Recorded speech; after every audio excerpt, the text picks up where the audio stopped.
Hey guys, welcome back to the Chop Block. It's me, Mike Brown, and on today's episode, I have a longtime friend, somebody I've been looking forward to in terms of speaking to, having a conversation with, because it's been quite a while, I would say. Yeah. But we've known each other for damn near my whole life.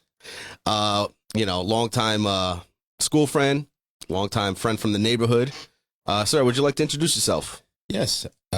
Most of you know me on my IG as Skypeople, but my real name is Michael Clark, business developer, part of the certified production company, Rescope Management, and all-around insider. There you go. All right. So on today's episode, it's going to be a little bit more laid back, a little bit more chill, just having a conversation, talking about different life experiences, getting through the grind and, all that fun stuff. But before then, please be sure to follow me on the socials, hit like, subscribe, and comment and share if you find this entertaining. All right, here we go. Mike, it took me a little while to get here in terms of getting us rolling, but nothing new for any one of my guests that have been on the show. They know exactly what I'm talking about. Yeah, man, like I was saying earlier, introducing, the show, bringing in the show. Yes.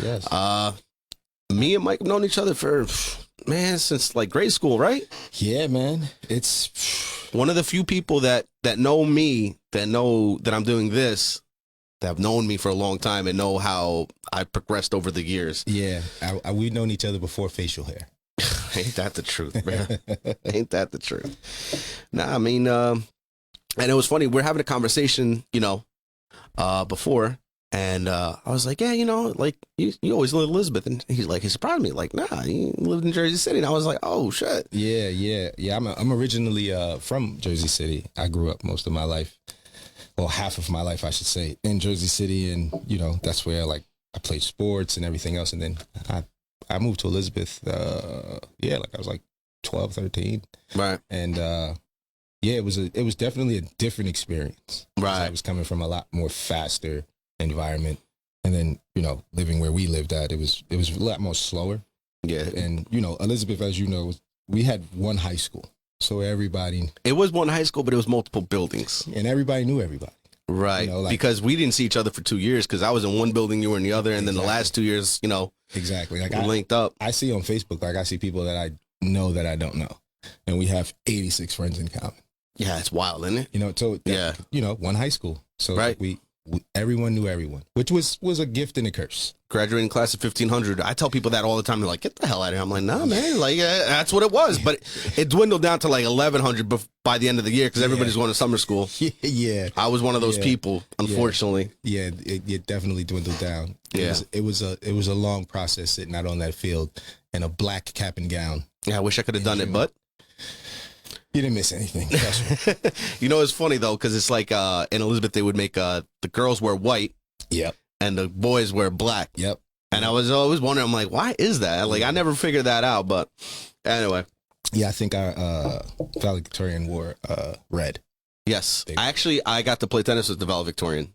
Really? Yeah, Jennifer. Wow. Shout out to her. She actually went to MIT afterwards. Yeah. That's awesome. Yeah, I was good friends with her brother as well. Because, I played tennis for EHI for a while there. I had, you didn't have him as a gym teacher, so it doesn't matter. We used to call him Ric Flair. Damn, it's a shame that I can't remember his name right now. He was my coach for 3 years. Oh, man. Sorry. I had a little pre-gaming. My bad. So yeah, Mike, like I said, me and Mike, we didn't talk all that much the past couple years, and sometimes it just happens, you manage to link up with somebody and it's like, all this stuff comes back. Yeah, right. Because you know each other. If you know somebody, you know somebody. Yes. You know what I mean? And you're really good at that. And you've always been good at that, in terms of reading people and just knowing people right off the rip. I think it's more like I get a lot of that from my father, my grandfather. They were very, they always showed me how to kind of you could tell how genuine a person is if you come to them and you don't want anything. It was always just be a person of service. You know what I mean? So that's why even in my profession, it would, business management. It's of service. It's helping people accomplish their dreams. And that's a noble thing. Yeah. You know what I mean? That's how I look at it, because it's both a humility thing as well as knowing that, like, if you're helping somebody out, you know the good will come from it. You know what I mean? Yeah, for sure. And that's how you kind of like ward off, like, regardless of what you do in life, that's kind of how you ward off the evil. You know what I mean? I'm like, because if you can go to bed at night and you put your head down and you can fall asleep knowing that you did the best that you could do and you did nobody no harm, that's it. Yeah. I think a lot of it is, at least for myself, is being of service allows you to understand how genuine a person is. Right. Like if I'm doing, like you said, like, if someone comes to me and says, I need money for something, and I give you money, I'm not expecting it back. Right. Now, if you give it back to me, okay, your credit line increases. Right. But if you don't, I'm not holding it against you. But over time, if you just keep asking me for money and I keep giving it to you, after a while, it's going to be harder and harder for you to ask me for money, because you're going to start running out of excuses to tell me. Yeah, and I've definitely known personally what that experience is like. I was sharing with you somebody we both know. I won't say any names. A good friend of mine that like a brother to me. I went through all that, and I had to do with addiction. He kept asking me for money, and it started getting bad. It was like try to help somebody out, and it's just like, man, there's only so much you can do. You know what I mean? That is true. And that's something that's kind of weighed on me, and it's something I haven't shared with anybody. Like I told you the story beforehand, before we started recording, and it's somebody that we both know. But like I said, I won't say any names. But the person like deeply affected me my whole life, and then not having that person around as an adult is, I don't want to say it's devastating, but it weighs on a person. You know what I mean? Because it's like a lot of people that I'm sure are watching this that know me personally have only known me since about maybe 06, 05 tops. I get you. You know what I'm saying? Yeah.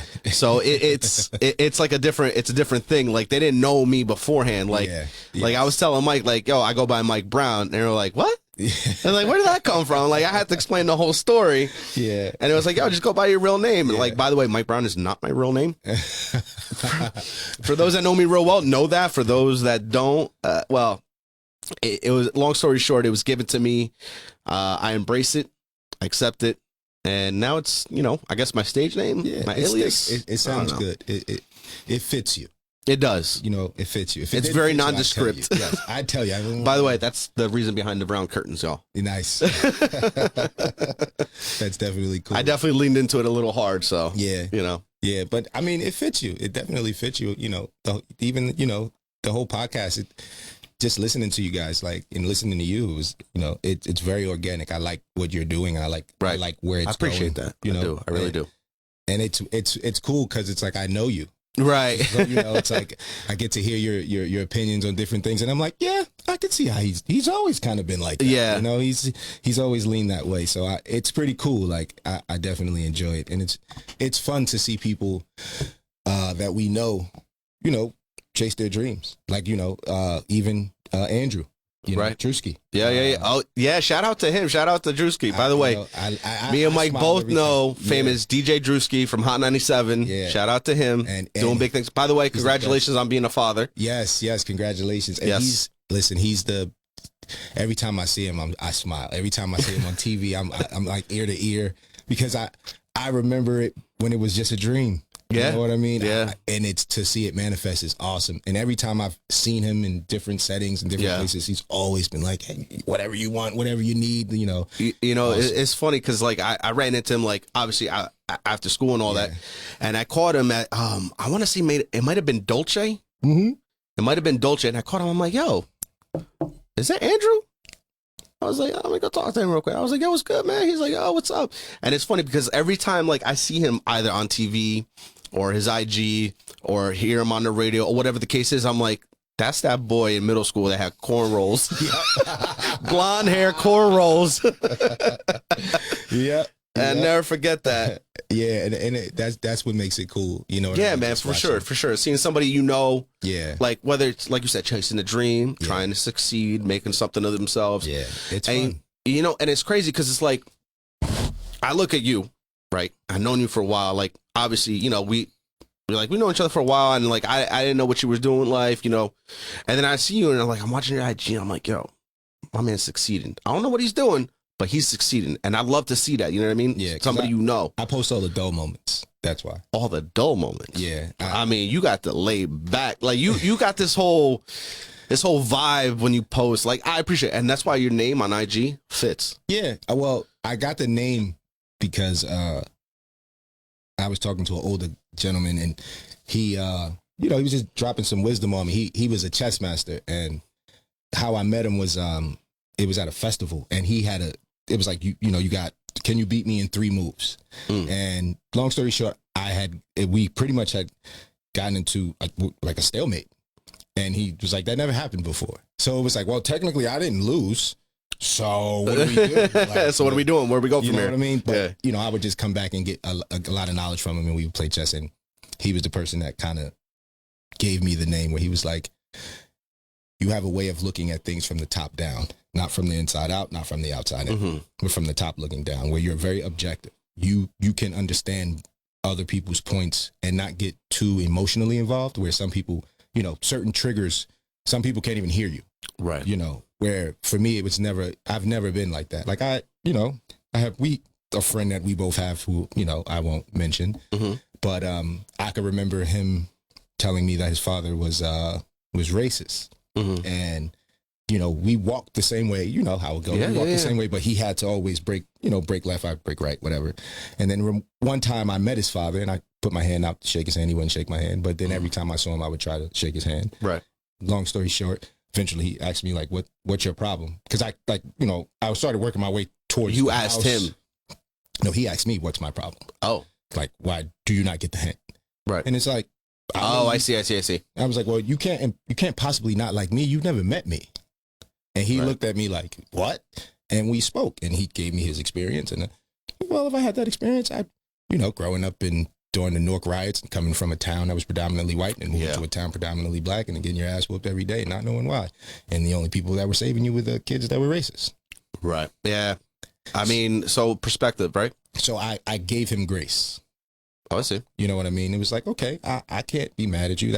Is it right that you feel that way? No. But hey, if you feel that way, and you have good reason for it, I'm not here to change your mind. Right. I'm just here to show you that it's not what you think it is. Right. Because that's all you could do is just be you, and you know what I mean? Hope maybe it makes a change in somebody else. And it did, because that's awesome. When he saw me, he would actually go break the mold. He'd be like, what's up? What's up? I don't want to hang out with you. You don't want to hang out with me. That's fine. But we could be peaceful. Civil. Yeah. Like for me, I allow people to have their own opinion. Right. I'm never trying to, just like the old saying, or the common saying now, is like, a bee doesn't try to convince a fly that honey tastes better than shit. I never heard that one, actually. That's a good one, though. So, so that's me. I'm the bee. I'm never trying to convince you that what I have is better than yours. Right. If you like eating shit, then keep eating so shit. Be it. Yeah. It's more honey for me. Yeah, that's interesting. And, and it's funny because, like, we were talking earlier, and, like, a lot of mutual people that we grew up with, and, like, you're telling me stories like this person, that person, so on and so forth, like, this is where they ended up. And I was just like, you remember this person? I was just like, yo, for real, that happened? And it boggled my mind how, like you were saying, like, you can't convince a fly that they're eating shit, that honey tastes better. You know what I mean? So it's breaking out of that mold. And, like I said, we've known each other for a long time, right? And when I saw like you doing your thing out there, I was legitimately, no bullshit. I'm not just because of the podcast. I was legitimately like happy to see that, because you were always a very smart person, and I always respected you because of that. And believe it or not, critical thinking was like, that's like your main stake. You know what I mean? That's what you do, right? And you were always peeping the game when nobody else was. Right. And I was just like, I'm glad he's just doing it. Yeah. You know what I mean? It took a long time, man. Like I started out writing for magazines, and it was cool, learning that game. That also helped me get into like the entertainment industry, because I was interviewing different people. Right. I was going to different labels. I was going to different places. I remember you being a hell of a writer too. Yeah, I wrote a book. Shout out to Levy. 3 books. Yeah. And like I got into the royalty game, and of course signed bad deals. Didn't understand what I was signing, and you live, you learn. The royalty checks that I still get remind me of that every day. It just reminded me of Michael Blackson. Every time he gets a royalty check from next Friday, he posts it up, and it's like dollars and pennies. Yep. Yep. It's a good thing I wasn't banking on this. Yeah, man. But you live, you learn, right? Yeah, and it was cool, and then from just transitioning from that, and then how even getting into book writing was just off a whim. One of my friends, he roped me in. You want to shout out any of those books or anything, or are you rather not? Yeah, it's your call. Yeah, for sure. Like if I see it, because I didn't even know the man wrote books. He's just telling me right now. Yeah. Well, there's two off the bat that I think are still in production. I think the Circulation? last one is production. Well, they still make the book. Oh, okay. Like I think you could probably get it in Barnes and Nobles. Mm-hmm.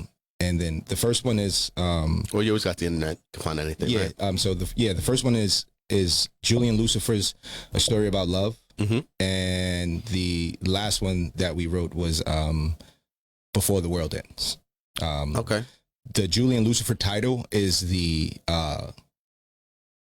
it's like the theme of the book. So he's the character. Okay. And just to give you a brief background, it's like a play off the devil, but he has a conscience, and he's talking to a gentleman who he's suicidal. Mm-hmm. And he's ready to end it all.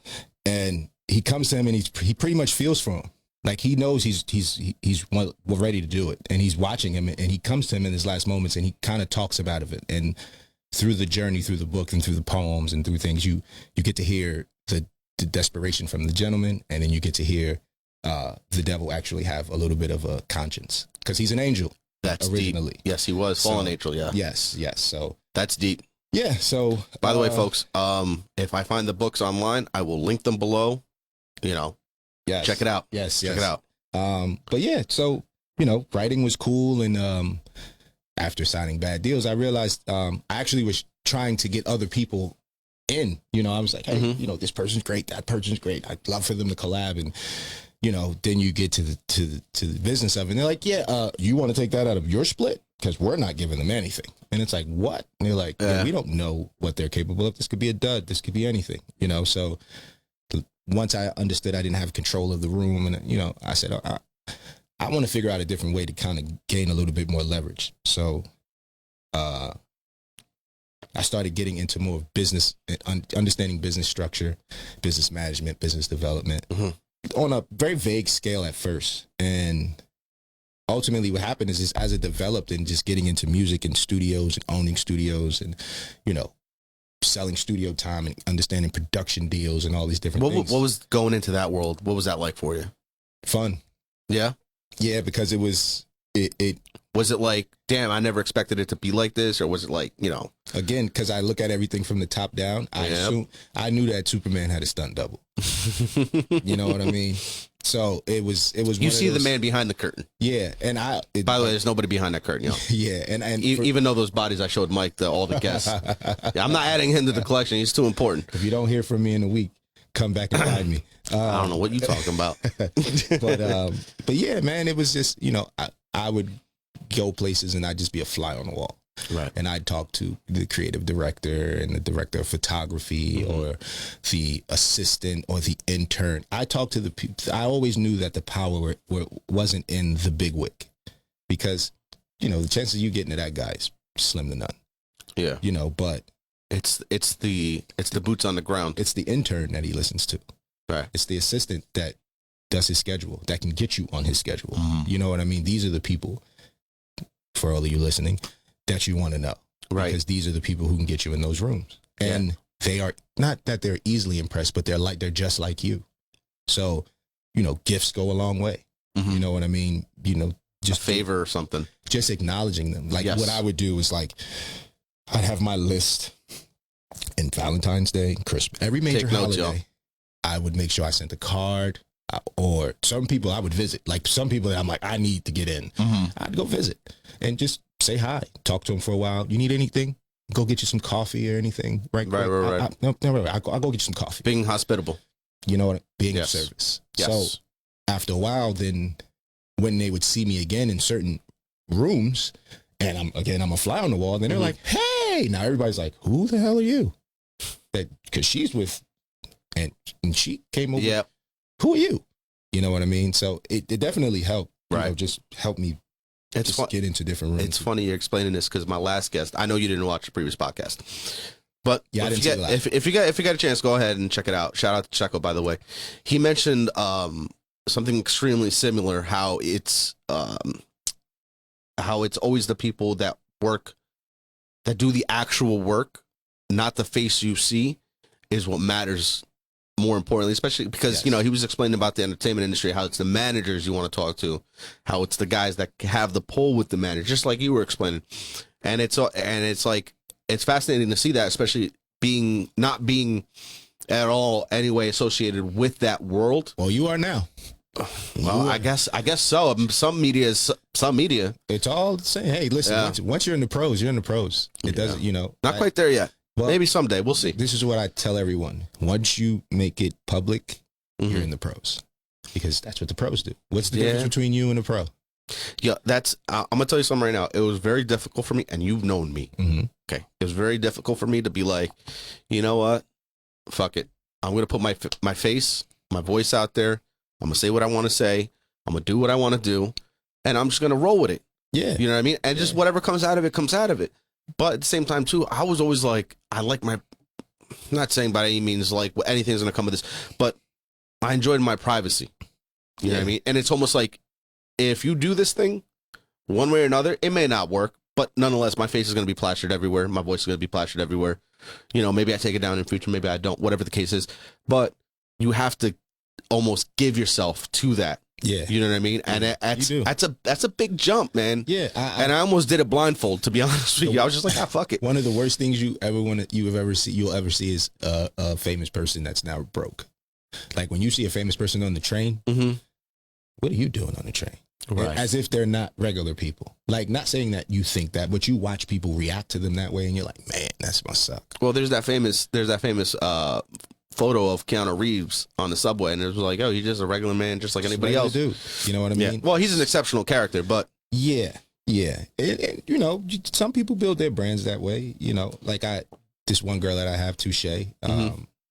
She's definitely exceptional. artist or She's an artist. She raps, she sings, she creates. She's like a 5-tool player. oh, wow, Yes. yeah, And she's amazing. multi-talented.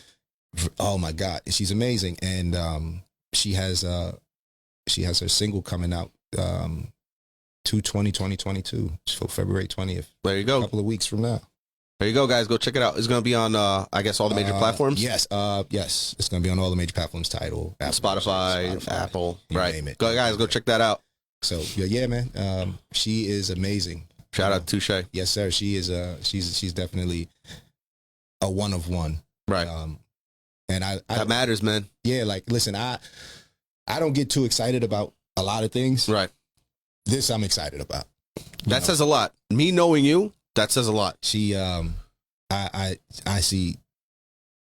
see a lot of great coming from her direction. Just, just her, she's genuine, Mm-hmm. about her music, about, she's like, she doesn't want to be fake. She doesn't want to. Is it genre breaking or? She's pop music. Okay. But I would honestly say that it is very much so genre breaking. Okay. Because it's not a pop sound that you would listen to, but it's like she can make a whole song that's deep and not. It might be that next step, man. Yeah. Because, pop, they go through their transitions. You know what I mean? Yeah. You know what I mean? It's like how many artists, especially young, Right. she can make a whole song that everyone can dance to and not curse.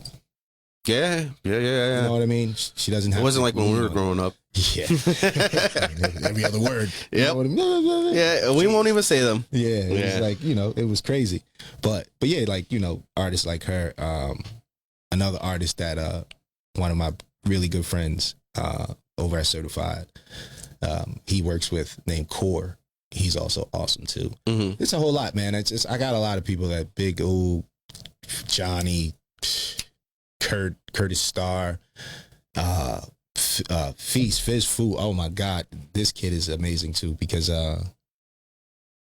I like what he does. He's a producer. Okay. And I don't like comparing people to people, you know. Right. He's awesome, and like, you know, he also creates like a Japanese manga for like anime. No shit. That like I'm down with that, man. His whole like catalog is like the storyline to the. That's awesome. So it's almost got like this whole like Wu-Tang thing going on in terms of like each song is like a description of right. Yes. That's awesome. What's up. Very awesome.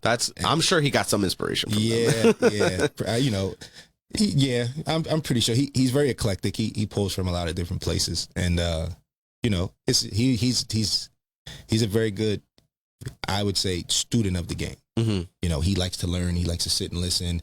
You know, I'll catch him sometimes. He's just watching YouTube videos and just, you know, gaining knowledge, classic songs and things like that. So, you know, like he's one that I can send samples to and just go look that up and go find something. Yeah, check that out. You know, but he's, you know, awesome. He's definitely awesome, and you know, I look forward to seeing a lot from him too. You know, I mean, I'm gonna be honest with you. It's always nice and refreshing when, because like, I'm gonna be honest with you. I haven't really listened to a lot of music in a while because anytime I turn on, I don't even touch the radio no more. You know what I mean? Yeah.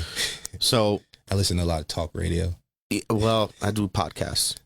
The fucking, you know, yeah, that's what got me here. Yeah. But it's always nice to hear something refreshing. You know what I mean? Like to me, you've always known my taste in music, more or less, right? You know, I've always been like what's now known as EDM. Yeah, I was going to say that. Yeah. I was more of like a techno house trance guy, and then I would do I had my rock phase. Mike saw me in my emo phase. Weird phase, but I had it, you know, and I always had that. And it was like, there's bits and points in time where it's like, it's almost like the right period to release a certain type of sound, artist, voice, and that's very key. And that's true. That's key. Like a lot of the times I say that, like, you know, knowing when to release a record is always important. It's even in business, like, because a lot of this stuff is the same thing, you know, it's business. You know what I mean? Right. Even like, you know, I have a business that I work with, Herbal Habits, in Rawway. So business. They do health and beauty. Mm-hmm. So a lot of organic supplements and shout out to them, and scrubs and scents and really good stuff. You know, like sea moss and elderberry. And that sounds CBD. like the kind of thing my wife would be into. Yeah, and if you like CBD oil, you got to get it from them. See.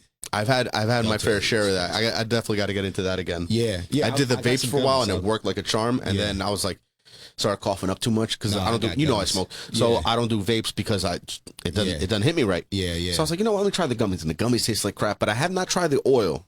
Okay. So yeah, listen, I'll definitely get you a care package. Appreciate that. Whatever you like, you just pick out, circle what you like, and let me know. And then, guys, you know, and if I do like it, y'all will know. Yeah. So I'll definitely be honest. Yeah, I'll definitely shout that out. No problem. But like even in like working with that business, and John Maple, who great dude, and he has a great business, and he's expanding so fast. And sometimes a lot of what I try to do for him is kind of show him what you're not thinking about. It's like, let's open up this other line. I'm like, how much money is that going to cost? And he's like, I didn't think about that. I'm like, right, because people get so excited about a project that and you got money rolling in, and you feeling good, and your business expanding, and it's people like that, like yourself, that help keep these people from failing. Yeah, in the end, we ride in the car with you, and I ride in the car with you, and I go, you're gonna hit the wall, and you're like, no, I'm not, and I'm like, click, put my helmet on, okay. Right, and then when we hit the wall, then I go, okay, I told you. And they're all bloodied and whatnot. And then it's like, okay, then I'm going to show you. Now you're going to listen to me? Yeah, now this is how we get out. Yeah, right. You know what I mean? It's almost like being in the Mayhem commercial. That's great advertising, by the way. That was good marketing on their part. Yeah. It was such good marketing. I don't remember the brand. That's why I said Mayhem instead of the name. Yeah. Okay, there you go. So I wasn't going to give them all that. All right. Yeah, no free, no absolute free advertising. Not for the big names anyway. Not on this show. Not yet. Enough of it. Yeah, well.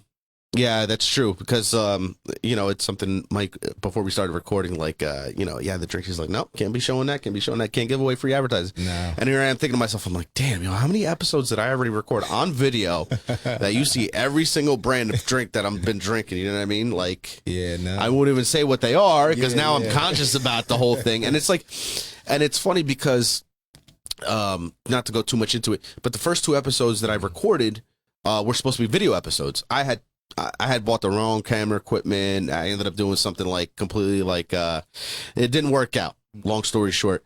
And it's funny because I told both my guests, both Joe and Sean, who were on episode 1 and 2 respectfully, and then on the YouTube channel episode 10.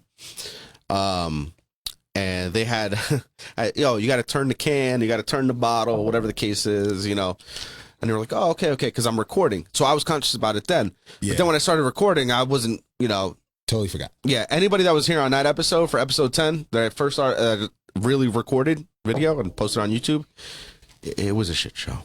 It was quite an interesting session. But you live and learn.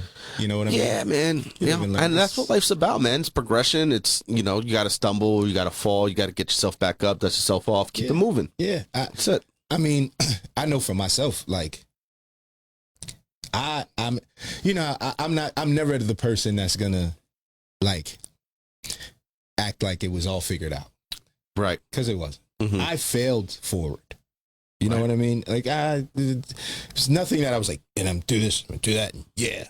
You Yeah. know what I mean? This shit was a roller coaster, and at times, I have been through some very, very rough times, Mhm. and I think not everybody should go through it, but like, it teaches you a lot about yourself. Right. You know what I mean? I think that is what people kind of perceive of me as well, where I'm not afraid to tell you the truth, who I am. You Right. know, like, I don't, even with most of my larger, like, getting like larger clients and things like that. I remember I owned the studio, didn't run it right, and I was losing money, didn't understand how. My rent had went up, didn't even know my rent had went up. I'm too busy traveling, and everything's on auto pay. So now, rent goes from $3,200 to $4,800, and I didn't even see that. But when you look in your account, you're like, How am I negative? yeah, Right. what How am I in the did I red? do wrong? Yeah. And, sneaking through the fire escape to climb through the kitchen window for my apartment. Yeah. Trying to avoid the landlord so Right. he can't put the eviction notice on the door, sleeping in the bathtub with the dog, keeping him from barking so they don't know we're in here. Yeah. So it definitely took a slot. I'll never sit here and act like that was the biggest thing. And I remember at a certain point just breaking down and being like, man, something's got to give. Something's got to work. Nothing was working. And I went and tried to get a job at Walmart. Okay. No, I'm lying. Walgreens. Okay. I walked into Walgreens. I had like $4. I'm thirsty. I get a 99-cent Arizona. Long story short, something happened with another customer, and I talked the customer down. He was like, "Do you want a job?" I'm like, "Yeah, I'm poor. Yeah. Broke. I need money." I've been there. They were like, "Okay," and I got a job. And then the first day I worked there, I went from a sales associate to assistant manager. In the first day? Because the assistant manager didn't show up, and there was a large freight delivery. Mhm. So I pretty much he was in charge of the overnight and Right. freight, inventory. Mhm. So I pretty much did his job with no really knowledge of the job. I just used my common fucking sense. And It's not hard. nobody, well, And long story common short, sense ain't so common. yeah. Long story short, and I keep saying long story short. I might as well say long story long. Yeah, I have a bad habit of doing a long story short and then telling a long ass story. Right. That's why I know It's just a figure of speech. So yeah. So that's why after a while I started saying long story long. You know, to make well, the story- podcasts are all about like the lengthy conversation, man. Yeah. That's why I love it. You know what I mean? Yeah, for sure. But And go ahead. I remember I worked there for 3 weeks, because you got to work 3 weeks, and I didn't get a check, so I couldn't get back. I had all of the little bit of money that I scratched up to go back and forth and catch the bus and walk 3-4 miles. I had nothing left, and I remember the days later, the manager called me and was like, "What, Mike? What happened? What's going on?" I was like, "You didn't pay me." And he was like, Oh, "What?" He's like, "Your check's right here." I was like, "Yeah, I signed up nobody for gave it to you. I was like, "I signed up for direct deposit." He said, "No, you didn't." He looked and he said, "Oh shit, yes, you did." And he, the last thing he Oh, it said never was- went through. we were like, "Huh," and we hung up, right? And I remember just being like, "Fuck," like, I don't know what else to do. Right. You know? And but your check was there, obviously, right? yeah. And it was a gentleman that I had met there. And I got his business card. I called him and he said, "Hey kid, I could get you an interview. Bring your portfolio. My portfolio's that thick." Right. You know what I mean? I hadn't done too much. I had wrote books by that time, but it wasn't, bad deals, wasn't really making a lot of money from it. And it took a little while for him to get me that opportunity. And I remember going there and seeing all of these grown people in suits, and I had holes in my shoes. And I just remember going there and seeing all these people in suits. And Mike, I kid you not, I'm sitting there and I said, I'm not going to get this. And I tried the old, I'm going to the bathroom trick. So I asked the lady at the front, "Where's the bathroom?" She said, "Oh, it's right there." Right. I went in the bathroom and I just sat in the bathroom. And I'm like, "Yeah, you're not going to get this." You kind of psyched yourself out of it, or? Yeah. I was like, look at these guys. Look at these people. It was very intimidating kind of I'm world. Like, they're not going to pick me. Yeah. So then I opened the door and the recruiter that he knew saw me. She said, "Oh my God, there you go. You're next." I went, "Oh, fuck." Yeah. It's like, here you go. So. Right into the fryer. They took my little fucking portfolio and went, phew, threw it behind him. And he said, "Tell me about yourself." And we talked. And he said, "Well, why should I take a chance on you? You don't know shit about shit." And I said, "Because clearly it looks like you guys don't know. You guys know what it's like to win, clearly. But I could tell you what it's like to lose, because I've been doing that for a long time. So I could definitely give you the heads up when the ship is going south, because you don't need help learning how to win." But he wanted to know the character. And that's why when he gave me my opportunity, that's what he told me. He said, "It was because what you said to me. You told me the truth." It was like, "Listen, I don't know what it's like to win, but I know what it's like to lose." Right. And I can keep you away from that if I can't do anything else. Right. And from there, the Skype, just having someone to be a mentor to you, and Yeah, that matters, man.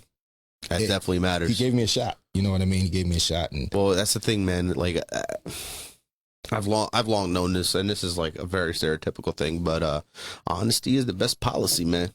Sometimes, sometimes realness, real talk, like just putting yourself out there in the open, naked, just being you, matters more than anything else. So that vulnerability, is like, it helped me. Right. You know what I mean? It definitely helped me.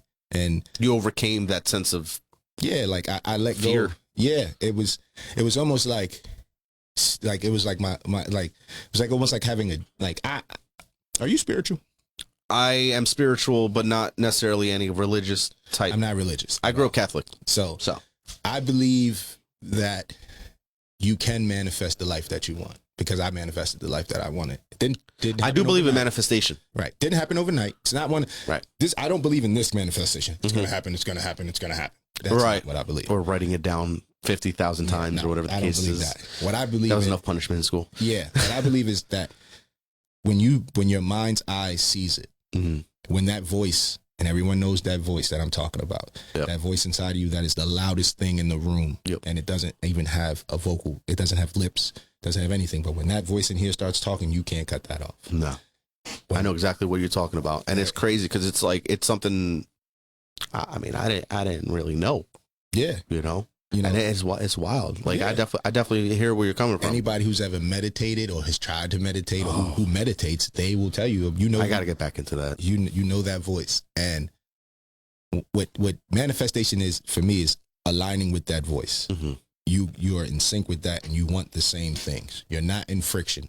The voice is the same voice when you say, "I need to work out," and the voice goes, "Let's just sit on the couch," and you wind up sitting on the couch. Sometimes you push it. Yeah.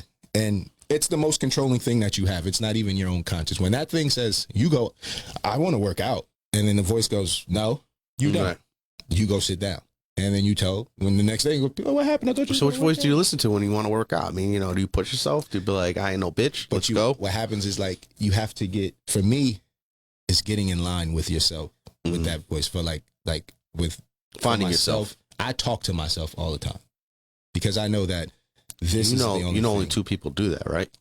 Crazy people and geniuses. Yeah, so I'm probably crazy. You know what I mean? So, I hear that, man. I hear that. I'm not the sharpest knife in the drawer. I'm just not a spoon.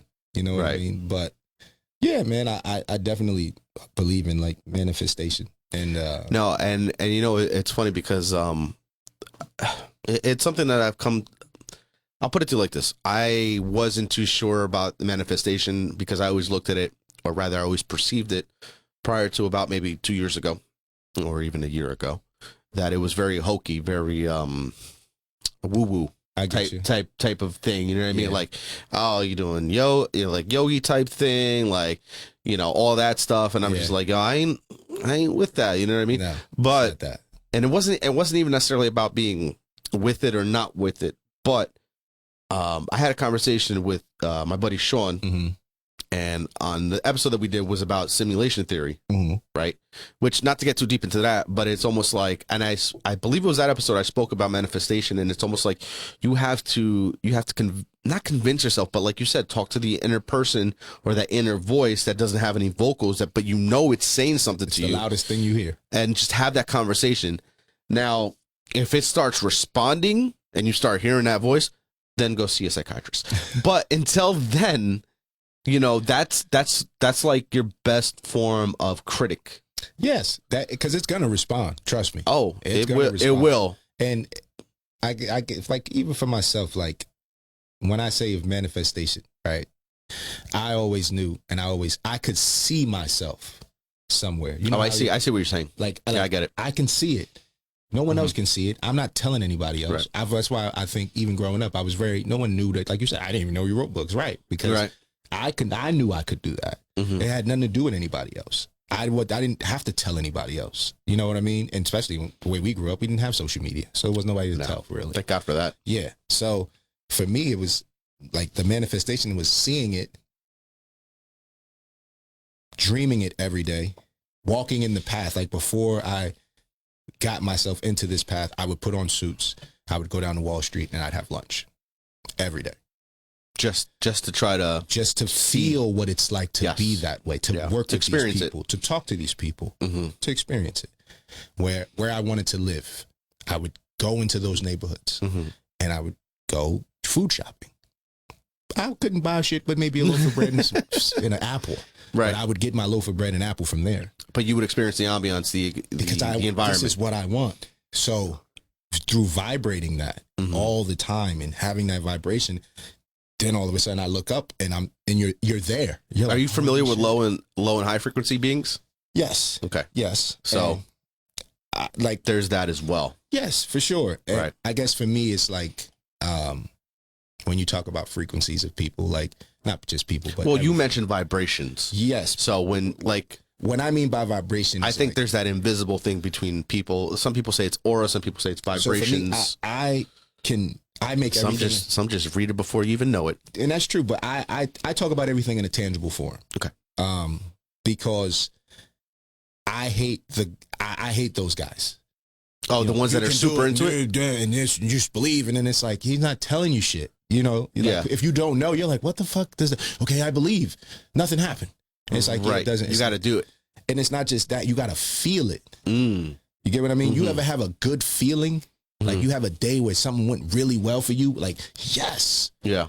That feeling you have. It's like, how do you hold on to that? Because the whole day, everything went right after that feeling. That's what Nobody drives. could mess That's what drives you. Right. And nothing could mess that up. After that feeling in that day, Right. everything else that happened for you was awesome. You had the best food. You had Mhm. the best alcohol. You had the best service of things. Your car drove the best. It was the best weather. Felt good. Even if it was cold. Yeah. You know what I mean? Right. So Right. it's trying to understand how to keep that. Because that's what Harness it. exactly. Yeah. You know what I mean? Yeah. And as fickle as it may sound, Mhm. and funny as it may sound, I know it to be true because I lived it. You know what I mean? That's Yeah. why most people, like even yourself before we started, was like, Mhm. what the fuck do you do? Wow. I just had a sense of deja vu. That is so fucking wild. You know? Sorry. Go ahead. No, someone's probably told you this before, but it's No. I think the record just skipped. But go ahead. but it's like, just like you're like, dude, like, I know you're good. I know you're fine. I know you're, Yeah. but what do you do? And it's like me, Yeah. you know, what That I bugged mean? me out. I was just like, yo, like, I realized that I was like, I want to be a genie. You know what I mean? Metaphorically, it's Right. like, because I learned from this older one. I never forget this shit. And she said, you ever watched the movie Aladdin? I said, yeah. She said, that's about your life. I said, how? Right? I'm like, what the fuck is she Are you talking Aladdin or are you the genie? about? You're Aladdin. Everyone is Aladdin. So this is how she explains it. Mm-hmm. The genie is what we would call Favorite God. Disney movie, by the way, but go ahead. Yeah. So the genie is what we would call God, or, you know, whatever grants you with the things that you want. Right. The spiritual world, whatever you believe in. Guardian angel. Right. Right, yeah. She says, you get 3 wishes, 20s, 30s, and 40s. Anything after your 40s, you know, if you're 50 years old, by the time something manifests for you, you're a little bit too old to enjoy it. Even if you get it, you're kind of like, all right, well, doesn't matter. You know what I mean? You might be happy about it. Don't get me wrong. I'm never saying you're too old to follow your dream. Right. What I'm saying is that based in what she was saying, she says you really get 3 wishes, 20s, 30s, 40s. You could ask, be, do whatever you want in those 3 wishes. Whatever you want to do, ask whatever the world, you make of it. and it will come to you. Mm-hmm. She was like, a lot of the times what people forget, because they watch the movie, it's an instant. It happens very fast. Mm-hmm. But she was like, what happens is that the universe will give you what you ask for. It just takes a while. So in the movie, he makes it happen real fast and he gives it to him. Right. And then if you remember For the sake of entertainment. right, and then if you remember the movie when he first gives it to him, what happens? He gives him so much. He goes, whoa, too much. He goes, hey man, be more specific. Yeah. So with most people, with whatever they're following, they're never specific. Like when I ask people, even when I do business with people and we're starting out and we're trying to build, and I'll go, okay, how much money do you want to make? A lot. Oh, you got to see it. How much money do you want to make? You could say a lot, but what is a lot to you? What is a lot to me? It might be different. What's $100,000 to somebody that's a billionaire? You know what I mean? So it's like, you know, what's a lot? Be detailed about what you're asking for, and you will get it. Because you might say a lot, and the universe might give you $50, and you're like, what? And it's like, well, that's a lot. Where you are right now, perspective. You know what I mean? Give me a number, right? Yeah. If you're broke and I give you $50, that's a lot. Sure. You know, so just learning from older people who would try to give it to you in like real terms that you can understand, like movies and shit like that. Everybody likes The Matrix, and they put their life to The Matrix. And Mr. Andretti was our teacher in high school, as an English teacher, and he turned us on. He closed the doors. Andretti, you're not. I don't think you teach anymore. But if you do, I'm sorry. He closed the doors and was like, "This doesn't leave the room." He rolled in a TV monitor, and we watched The Matrix for like 2 weeks straight. I don't know if I had Andretti. Andretti was I'm trying cool. to think about it. That was my guy. I know him, and I definitely had plenty of actors, but I don't know if I had him as a teacher. Andretti was cool. That was my guy. But he was the first person that turned us on to The Matrix. But you know, people for me is like, you know, as much as it's very, how can I say this? I feel like there's certain, not to cut you off. No, please. I feel like there's certain things that happen that you watch, like entertainment wise, like especially, and not to just go on harp too much on that, but that movie in particular, that between that and what came right after, because that came out in 99, so like, you know, 9/11, that set me down on a path that completely opened up my mind. And it's like the second I walked, because I saw that movie in the theaters in Portugal. Wow. So, and it was the first time I ever went to the theaters out there, and a cousin of mine took me. He's like, oh, you know, I was like, okay, cool. You know, we'll go to theater. So I'm like thinking, like, all right, and whatever. I walked into that movie theater. I was 13. No. How old was I? 99. We were freshmen. So you were probably 13, 12, 14? 13. I might have been 13. Range? Yeah, because I think I'm a year older than you. Mm-hmm. So I think I was 13. I was like, yo, is anything real? Like, you start questioning, and next thing you know, it's like, it's that spark in your mind that just, you know. Me, like, have you ever listened to Alan Watts? No. Okay, so the name is familiar. Yes, he's a philosopher, for lack of a better term. Mm-hmm. He poses questions to you, mm-hmm. and I like what he talks about because it I can put real time to it, right? You know, and he says, like, you know, in one of the things that I've listened to him say, he goes, imagine if you can dream any dream, right? Any dream you want to dream, mm-hmm. you totally control it. And you can live a full life. You get young, you're from a baby. Within that dream. Within the dream. You're from a child all the way to getting married, having children, grandchildren, dying. Right. And you wake up out of that dream and you go, whoa, that was amazing. Right? You lived a whole life in your dream. You woke up like, you woke up tomorrow morning and it was like, whoa, it's fucking amazing. I love that. And you would do that. After a while, you would get bored, right? Because everything would go. There's your no way, challenge, right? So then, what would happen there's no friction. you'd say, okay, well, now let me dream something that I can't control. That would be your next step, right? Once you've mastered the control dream, you're like, all right, this is boring. It becomes chaos. Right. So you say, okay, now let me master something that I can't control, right? And you're going to come back from that because you don't know what's going to happen. Right. And you come back from that like, oh, that was dope.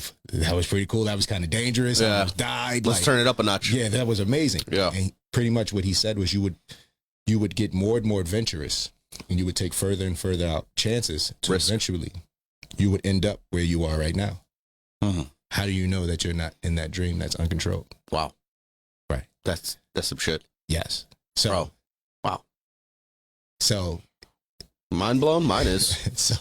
so you know, these are things that I would listen to every morning because it made dealing with the business and the world and everything just made it a lot easier. Yeah. You know what I mean? There's a few philosophers I follow, but none more than, I'm sure you're familiar with him, Jordan Peterson. Yes. So I definitely hear where you're coming from, like hearing those inspirational or thought-provoking ideas. And that's really what it is. What he tries to do is he tries to get you to try to see yourself out. Again, that's why the tag Skypeople, to try to see yourself outside of yourself, which is very difficult to do. Very, very difficult to do. It is. Because you have to let go of a lot of what makes you to do that. And you have to drop the ego. Yes. More than just that. Just you got to drop a lot of it, your personality. Well, that's what a lot of people gain that perspective that you're speaking about when it takes psychedelics. Yeah. Like in particular DMT for some reason. Yes. You know, and me personally, I don't know if you heard my 8th episode that I had with my cousin Jess. I had an outer body experience via remote viewing. And that to me was life-shaping. Actually, the person that I shared that experience with, in terms of as an experiment, so to speak, lived directly across the street from you. Yeah. Oh, I'll tell you off air who that is. Okay, I have an idea. He drove a white Civic. Yeah. I have an idea. Okay. I have an idea. I'll leave it at there. Yeah. But, that to me, at that age when I experienced that, was yet another brick laid. Yeah. You know, in my life that was like, what the fuck is this? Yeah. Like what did I just stumble into? Right. But it's that, like you said, it's gaining that perspective, that out of body, that, if you want to call it that, but that perspective away from your own ego, from your own personality to, because you start realizing that this is the vehicle, this isn't you.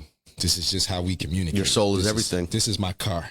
You know what I mean? It's ashy. Got a little ash on it. Some scratches. I got some lotion if you want. You know, maybe at the break we'll get some lotion. Yo, my wife, she studied to be a oh my god, I can't believe I can't say the fucking type right now. An esthetician. Oh, okay. So you want to talk to her? I'll wake her up. You want to talk to her? She got plenty of products. She'll tell you exactly what to put on.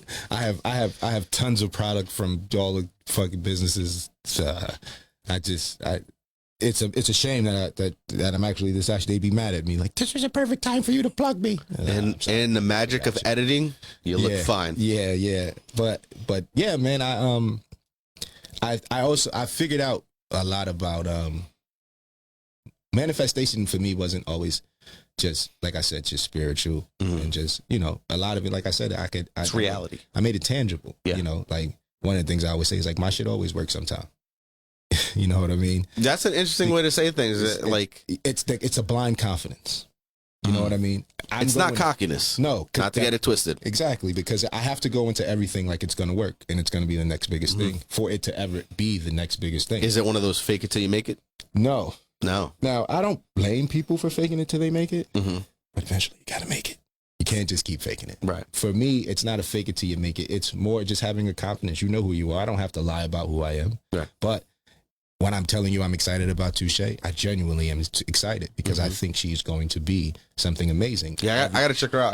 Because you were talking about her before we started recording. I was just like, yo, I got to see what this is about here. I use my social media page to show my manifestations. So like all the people that you're like, I like them. And it's like, now if you go to their page and see where they are now, I believe that then. You know what I mean? Yeah. I believed in them. Not that I believed in them. Everyone believed in them. But just seeing them in that grind, in the work mode, before the shine and the polish and the glitz and glamour. When they were still that dirty diamond. You know what I mean? And Yeah. to know, like, this is a diamond. Holy shit.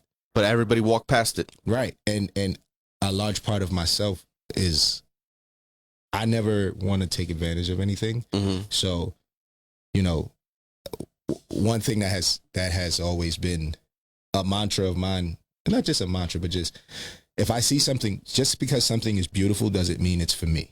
Ooh. Meaning that I could admire it from afar. Right. If I truly love it, then that means I have to love everything around it, anything that's going to help it. So it's like picking a rose from its root. You love the rose, But you're killing it. You're killing it. To truly love the rose is to leave it be. Wow. And if you really love it, you'll come back Those to are it. wise. I gotta say, those are wise words, and it's not the first time I've heard something similar sentiment.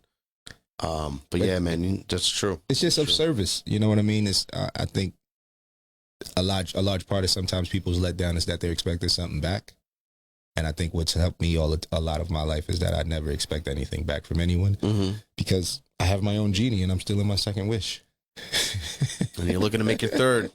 You know what I mean? So Yeah. it's like for myself, it's like what I always like helping people achieve their dreams. It's one of the best feelings in the world.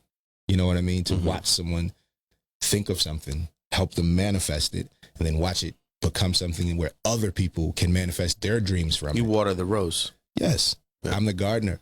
You know what I mean? What's that? So it's like I'm the warrior in the garden. You know what I mean? That's what I was raised as. Like, you know, I don't knock the new generation and how they want to be, but there are certain aspects of like the saying goes, strong men create good times.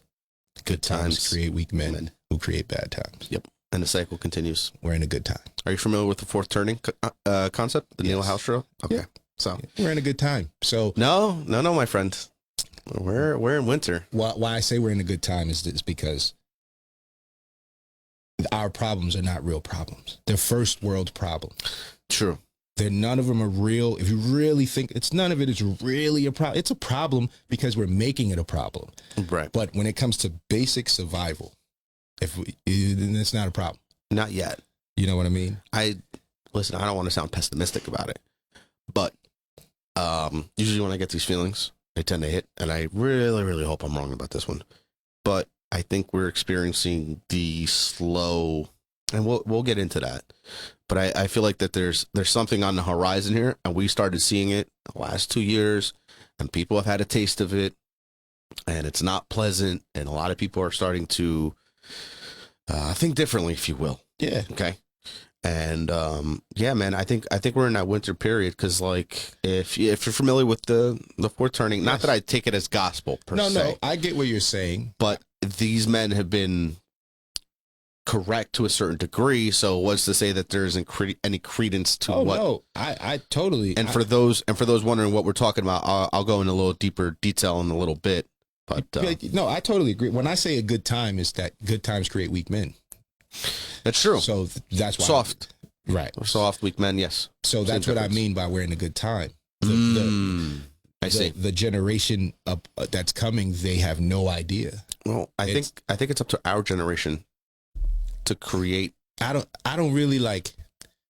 I understand that, but I don't believe that because no one listens to their elders. No one. No one. They tell you, you don't listen, and then you run into it.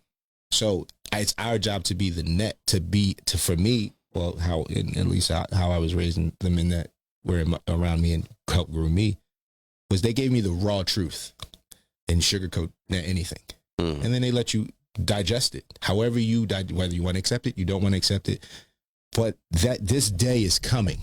If you're going to continue to be you, you don't have to believe me. It'll be here. And then when the day comes, you're like, holy shit, they were right. That's a clip. I'm clipping that. Yo, no truer words. You know what I mean? Yeah. So that's what elders are for. Right. Why I say so what I mean is like the generation that is coming is like, you guys are in for it because you don't know what it's like, and you haven't fallen in love with struggle. You know, I've seen some of the entitlement that tends to happen. And it's not just the younger generation. I don't blame them. It's not their fault. And it's none of that. It's our generation's fault too. I don't believe it's a fault. I just think it's part of a cycle circle. It just happens. When you create enough good times, the people who come from the good time, they don't know struggle. They don't know pain. They don't know hard work. They didn't have to go through that. If you've never seen it, never felt it, never experienced it, how are you supposed to know it? You know what I mean? Right. Yeah. So you're just living for it. It's always been here. It's always been nice times. So you just start complaining about bullshit. You know what I mean? You're like, I don't like the fact that I'm short. I don't think that you should to say the least. To say the least. I mean, there's a lot to pick apart there. But yes, I understand what you're saying. But it's especially in the society that we're living in. I don't know, man. It's weird. I think it's supposed to be this way. I tell you one thing. 20 years ago, when we were still in school, I ain't seen not damn thing like this ever coming our way. No, hell no. But that's because you watched how things move so fast. Mm-hmm. When technology touched, excuse me, it spiraled. Yeah. You know what I mean? And it was like... That's a double-edged sword, man. Yeah, for sure. I think we grew up with it. We remember the dial-up. We remember the pager. Nobody knows that struggle like we do. You know what I mean? There's an age. I catch myself. I remember one time I was with one of my friends, and we had some other people with us. They're younger than us. Mm-hmm. And, they're our friends, but they're youngins. It's a little a different friend group. Yes. And I got a couple of those. Yeah, they my young guys. I fuck with them. And we're talking about shit. We were listening to Shaq's album, and we're like, oh my God, this person's on and that person's on. And Shaq was the first basketball player to make an album that went gold. And we're looking at him, and he's like, yeah. And I'm like, I had to look him in his face. I said, oh, you have no idea what I'm talking about. He was like, yeah, bro, I was born in 97. I was like, oh my God. I said, yeah, you know nothing about what I'm talking about. But it's amazing because it's like, I like being at this age because it's like, they think that they created something new. And I'm like, huh? It's like, yeah, I'm the only one that wears this. And I'm like, okay, in 1993, this was actually a fad. And I'm like, holy crap. Mike, it's funny you bring up that story because you know where I'm going with this. So Mike, the other day, 2 weeks ago, like a week ago, something like that, Mike sends me a random picture on Instagram. Yeah, it's a picture of me in 5th grade. And for some reason, it's a yearbook picture, right? I didn't even have that. I don't have that yearbook, by the way. I don't have that one. I have the middle school and I have a high school one, even though I wasn't in the high school one, but it's this point. And I'm wearing a champion sweater. Yep. With my little bowl cut that I had, the whole thing. I was like, damn, like I was wearing champion sweater. And back then, it was for poor folk. Right. And what I say, it was a Shopper's World special. Yeah, it was a Shopper's World special. And what made it funny was that for the next 10 years of your life, you went, yeah. And now it's like, that's the hotness. And now if your kids saw it, they'd be like, you were wearing champion? Be like, yeah, your dad was in. Yeah, you said it. You were ahead of the curve. I'm like, I guess so. I mean, I got that shit on discount, No one knows, you can rewrite history once you're the victim. Yeah, it's crazy how that works, right? And it's amazing. Wild shit, man. It's definitely amazing. It's wild shit. Because it's like, and here's the thing, like you were saying, there's cycles, right? So even like whether it's fashion, whether it's perspectives, even, you know what I mean? The shit all recycles. It takes on a different form. Yeah. And so too does history. That's why it's like history never repeats itself. It only rhymes. Right. Yes, I can agree with that. That is so true. And I could see that even in today. Yeah, for sure. But, personally, like even in your own life, you could probably, at least for myself, I could see it in certain things where like I never cared to get into like an entertainment industry or I never took it as that either. Yeah, I never cared to like work in these industries and like make money and try my hand at something. I didn't give a shit about any of that. But my dad was into like he bounced at Studio 54, he bounced at the Palladium. So it was like I didn't know this, but I'm not surprised. So he, one day we was watching YouTube and we was watching like an old Tina Turner clip. He was like, there I go right there. It's like, holy, that is you. He's just floating in the background. He was her bodyguard. Oh, no shit. Through the club. She was singing, that? Like, she's 54. She was walking through the club. She came in singing. So there is some sort of similarity there at the end. Exactly. Like history repeating itself in a certain way. Because he gave up that life for, he got my mom pregnant in 87. And they were like, Bobby Brown, why don't you go to blah, blah, blah, and all this other stuff. And he was like, I'm having a son. I can't. He's like, I knew, like, I can't do this and raise a son. Right. You know what I mean? He was like, It's one or the other. because I'm going to be away from you. And everybody that I know that's pretty, and for most people. Good thing he did, because he raised a hell of a man. I try, man. You know, Hats off to you, my friend. I appreciate it, man. I try. You know, I don't know what the hell I'm doing half the time. I'm just doing, you know. You want to take a break? Yeah, we can take a break. Take a quick break. All right, guys, we're back. And we took a little bit of a break. We were discussing a little bit. Got to meet some people. Yeah, some interesting people. Shout out to Billy. Yeah.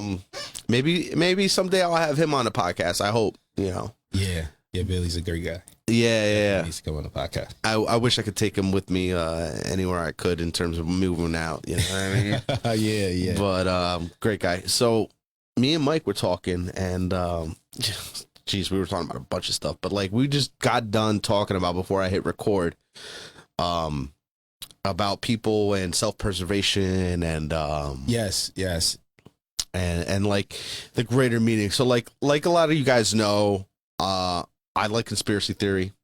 You know, I'm into it because like I like to know a little knowledge that not a lot of people can glean, and it's like reading between the lines and so on and so forth. And a lot of this shit like may not be true, okay, but it's fun to entertain. Yes, it is. I can agree. It is entertaining. Can you get a little bit more on the mic? Yeah, no problem. I mean, I didn't mean to say it like that. No. Yeah, It had moved away from me. That's that's fine. That was my fault. We had to reset. So yeah, that was my fault. But no, it is very entertaining to think about. And I like I said, I don't, like you said before, some shit is not theory. Some stuff is fact. Right. Some stuff is actually happening. Mm-hmm. You know what I mean? For me, like, just like what we were talking, like kind of touching on, is like, I sometimes I just don't believe in all of the theories. Like I said, like, you know, on a smaller level, we do the same things. Right. You know what I mean? Like when people, the government is controlled, they all know each other. It's like deep state and whatnot. As they should. Right. If you had control of something and they said, okay, you got to put somebody else in control, but you can pick who, you know, you can kind of control who's going to be. You're going to pick somebody you know. That's what Davos is. Right. You're not going to just let some random person get it. You're going to keep it within the people you know, because you feel like you're doing the best for not only yourself, but for other people too. You familiar with Davos at all? No. You're not familiar with Davos? No, I'm not. So Davos group, they meet typically once a year, and it's the best and brightest think tank. Best and brightest in terms of people having political power as well as certain institutional power. So the one thing that turned me on to them was actually Luke Rudkowski and Jason Bermas, which I don't know if you're familiar with, but you ever watch Loose Change? Yes. Okay. The people that produced that, okay, are the same people I'm talking about here. Okay. Nice. So Luke Rudkowski and as well as Alex Jones, not to throw him into the mix, they would have they would go to these Davos meetings and they would try to interview these people on the way in and on the way out, and try to expose like more or less who was involved in that. I get it. I understand. I know what you're It was kind of like gangbusters type like jumping interviews and whatnot. So right? why would I talk to you? Are you crazy? Like, right. But sometimes like once Luke Rudkowski actually used to be really good at this. Like he used to catch the what's his name, Rothschild. David Rothschild. He would try to jump in and try to like ask some questions, and there'd be like just a number of different people, like, you know, in terms of power and whatnot. But anyway, that's besides the point.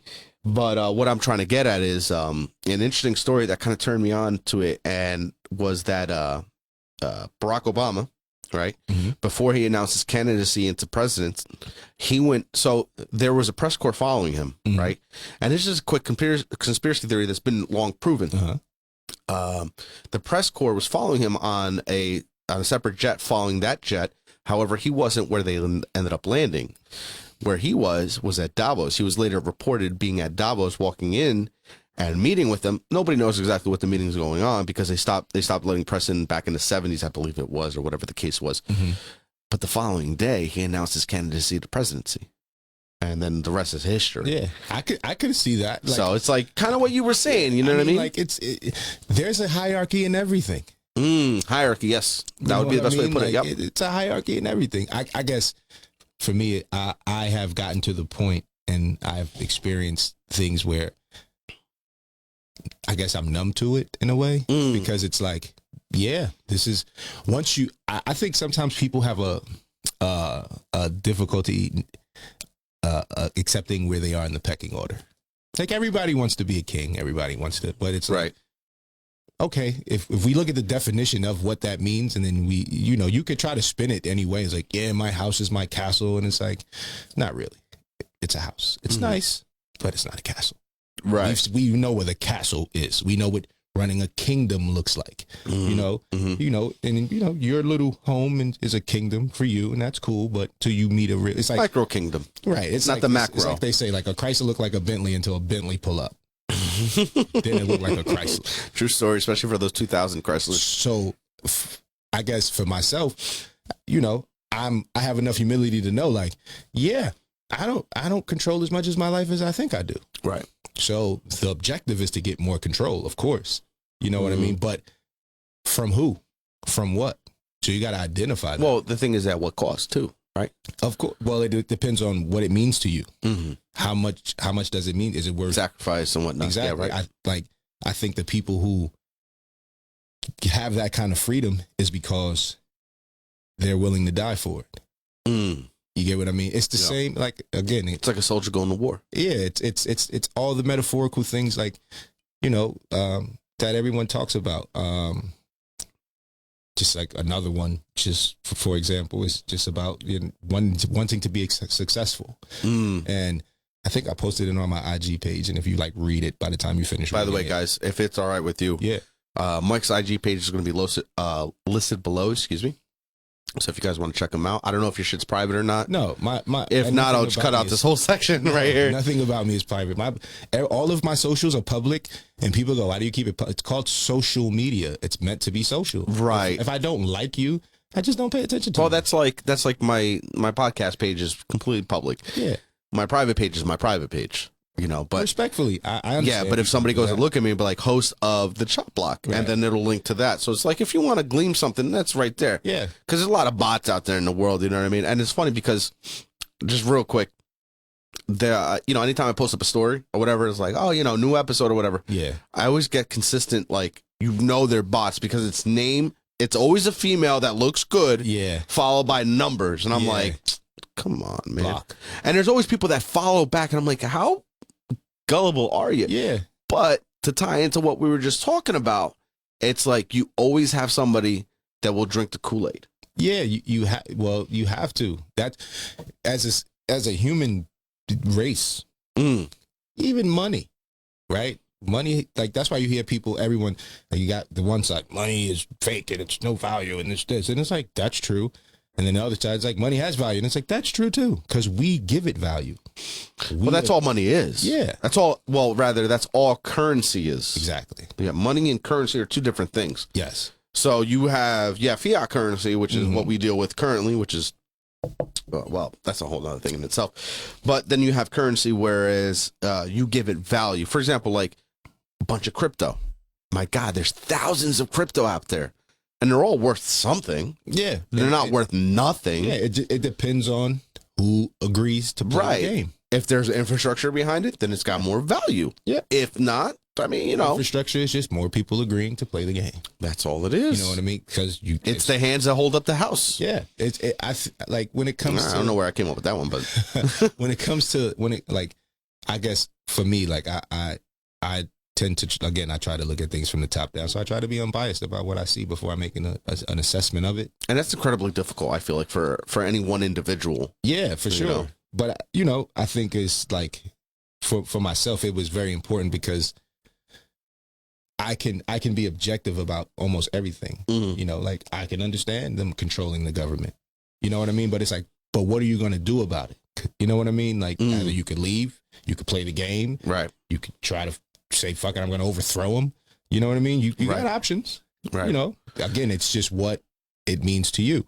You know what I mean? So that's why, when people complain, I'm like, you don't really want freedom. Freedom is hard. Freedom involves giving something up. Yeah, it's hard. True freedom, you would have to hunt for your own food. You have to get your own water. Yeah. You're living by your own rules. There's no laws. So you eat what you kill and you keep what you can protect. So there's a conundrum that I've been dealing with, right? Let's see if you can maybe help me out with this. I have a friend of mine. Fuck. Here we go again. My friend Frank. He gets mentioned on every single fucking podcast episode. Anyways, he always talks to me and he's like, "What you got so political?" It's not that I got political. It's just like, you start noticing these things. But whatever. But that's besides the point. He's like, his point that he makes that always gives me a conundrum, and this is a conundrum I'm in, getting real, is that what are you going to do about it? What can you do about it? It's like, yes, all these things that's going on in government, how they're fucking you over, whether or not that's true or not, besides the point. But he goes, what are you going to do about it? Now, himself, he can't necessarily vote for reasons I won't disclose. But I'm like, dude, I could just vote because that's all we got to do. But at the same time, too, it's like, if we take what you said and what I also know into account, what does it matter what I can vote? Because at the end of the day, somebody else is deciding who you're going to vote for. And to them, that's the better of two options. And a lot of people felt that way. And like, I don't want to get too political on this, but it's like, I feel like the last, the whole time I've been able to vote, right? So like, we're in our mid 30s, right? Yep. But the whole time I've been able to vote, it's like the lesser of two evils. Yeah. Not a single one of them, with one exception, which was Obama's first running. I felt like, here we go. Here's a guy that I could get behind. Man with silver tongue, by the way. Yeah. Whatever. The rest is history. But at the same time, too, it's like, you look at it in retrospect and you're like, damn, bro, it was a lesser of two evils. You get, like, I guess, everybody feels the way you feel about a candidate.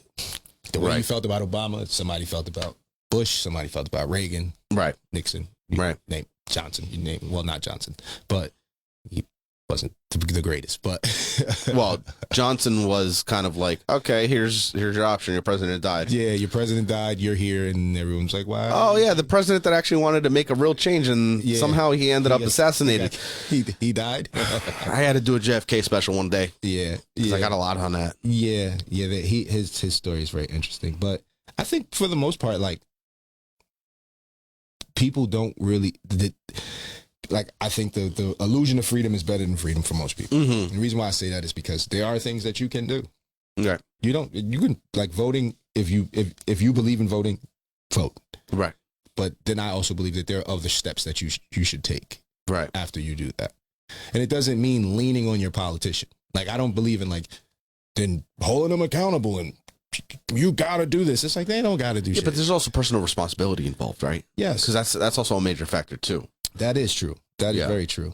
I think that's more of how I live. I live on accountability. I don't worry about, and I think that comes from sports. You know what I mean? Like, true. In sports, your coach will tell you, don't leave it up to the refs. Go out there and whip their ass. Don't leave, because if you leave it up to the refs, you know how that's gonna go. Right. You know how that's gonna go. So that's how I live. I don't leave it up to the refs. You know what I mean? I don't leave it up to people who are sitting in chairs that can't see my life or understand what I go through. I'm not leaving it up to them to do something for me or build something for me.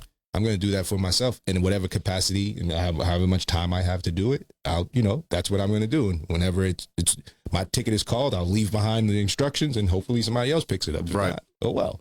But I guess I've gotten to the point where I understand control.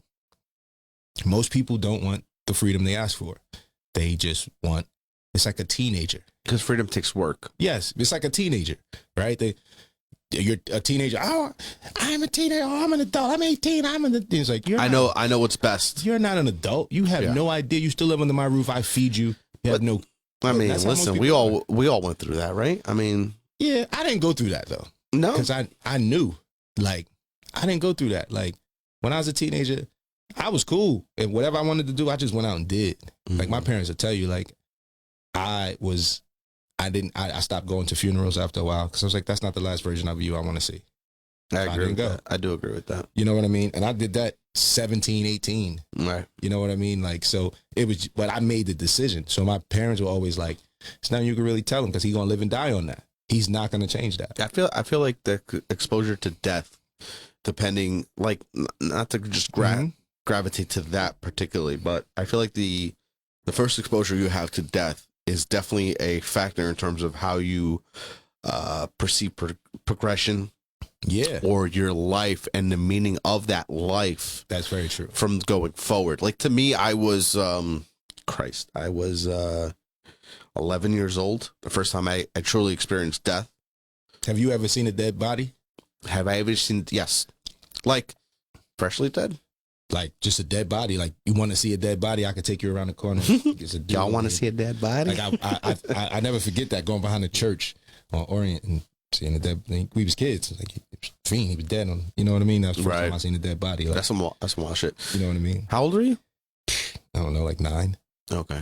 You know what I mean? We was playing. We playing basketball, and somebody was like, "Yo, it's a dead body back there." It's like, where? Like, yeah, let's go back there. All right. But it was somebody you didn't know. No, he was just a dead body. Just a dead body. And then, later on that day, you roped off, cops, all that other stuff. Right. They found it. But Yeah, the first time I saw a dead body was at 11. It was a family member that passed away. The first time I seen somebody die was crazy. Like, when you see that, I can honestly say I've never personally experienced that. It'll change you when you watch the twinkle in the eye go. Everybody got that twinkle, and when you watch that fade, that's rough. What do you think that is? That's your spirit. Yeah, that's you. I think so too. That twinkle is you. This ain't us. Like you said before, it's like a vessel. Right. This is how a vehicle. This is how we move. It's like, have you ever heard the story about the meaning of life?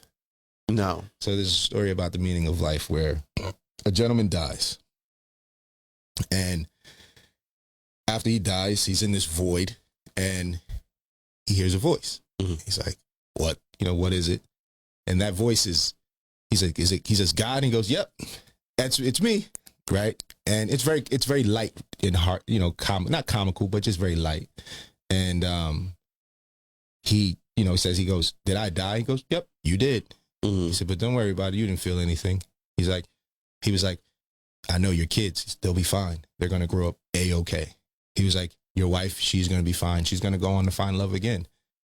And everybody that you love will miss you, but they'll also too be fine. You'll also be fine too." Mm-hmm. And he goes, and he's panicking. So in his panic, God says, "Let's take a walk." Now they're in a void. And he goes, "Well, where are we walking to?" He was like, "Doesn't matter. I just like to walk and talk." So you have forever. Exactly. Right. So as they walk and talk, the gentleman just starts asking questions. And he's like, so what's the meaning of life?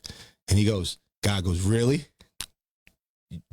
That's what you're going to ask me, the meaning of life?" Right. Because that's the question everybody always has burning. Of course, like the most common question. Right. And he goes, "The meaning of life is for you to learn so that you can become who you truly are." Mm-hmm. And he goes, "Who am I truly?" He goes, "Oh, God, you're young." and young soul. Yeah. He goes, "You're me." Yeah. He's like, "Wait, I'm you?" He's, "Not yet. You're a piece of me." Right. You eventually you will be me. But in order to be me, you have to live every life. So he goes, he's like, "Wait, so I have to be," he says, "Yes, you have to be Jesus and you have to be Hitler. You have to be the Virgin Mary and you have to be Joan of Arc." Right. You have to live every life. And once you live every life, then you become a God. Figuratively speaking. Yes. Well, this is what he's telling you. Yes. You have to live every life. I've never heard this story. And he said, so what was the life that I was living? He was like, that was yours. Mm-hmm. This was your stage play. You were everyone that you experienced, everyone that you hurt, everyone that you loved. It was all a reflection of you. Mm-hmm. You were talking to yourself. All these people that you've learned about, it was you. Every person you've learned about in history was you. These were all of you. Wow. And he goes, "Wait a minute. So I was Stalin." He goes, "Yep." I was Martin Luther King. Yep. Wow. You were all of that. Mother Teresa, all that. But you just don't remember it yet. But don't worry. I'll get you there. And he goes, "Well, where do I go from here?" Mm-hmm. He goes, "You're not done yet. And don't worry, you won't even remember this." And then I woke up. Whoa. That's the story. That's wild. So like, it's funny you mention that because when I had the conversation with my cousin Jess on episode 8, guys, go back, check that on the audio. She had mentioned something similar that each soul continuously repeats itself. So you have young souls and you have old souls, and it coincides with exactly with the story that you just told, where you have to go past your journey, and if you're a young soul, you have a lot to learn. So there's certain, and that's why it's like some people are like, oh, I'm just an old soul. Like, Right. Yeah. I'll be honest with you, to me, you're an older soul than I am. But I don't know that I'm an old soul. You know what an old soul is to I me? could tell you that you're an old soul. At least that's the feeling I always got. An old soul to me is a baby who dies young. A baby who dies as a baby or a child. It's an old soul. It's been here before. It didn't need to learn that much. It only needed that first little beginning, and it was cool. Because it's been here so many times. Like, you just got to take your prerequisites and you can graduate. You know what I mean? So that's how I interpret an old soul. Most of us are young souls because we're going to live a long time because we got to. Right. We young. Got to live a long time and go through a lot more shit. Well, there's multiple lives. I mean, I don't know if you subscribe to that, but me personally, I feel like that while I was raised Catholic, I do believe in reincarnation to some degree. Yeah, for sure. You know what I mean? I mean, so when you believe in reincarnation, what do you mean by that? So what I mean is, like, for example, like we live a life. Okay. We have a family. We pass away. Okay. I believe it is within your responsibility once you pass away that your soul watches over those that you left behind. Once all of those are left behind, you're willing to take up the next step in your growth within your soul. And all of that has meaning and growth and knowledge gained by each experience that you have. So with each new experience, with each new life, you gain a new perspective, whatever that may be, but it's never going to be exactly the same thing that you had in the past, which is why sometimes some things rhyme and it's like, damn, I feel like I've been through something like this, right? But you know how to overcome it, right? Whereas the opposite occurs and it's like, damn, this is a whole new life experience. How do I navigate this? And you're learning this. So that's the new piece of the puzzle that you're gaining within your overall experience. That's my personal belief. Like I said, it doesn't necessarily coincide with whatever Christianity or Catholicism includes.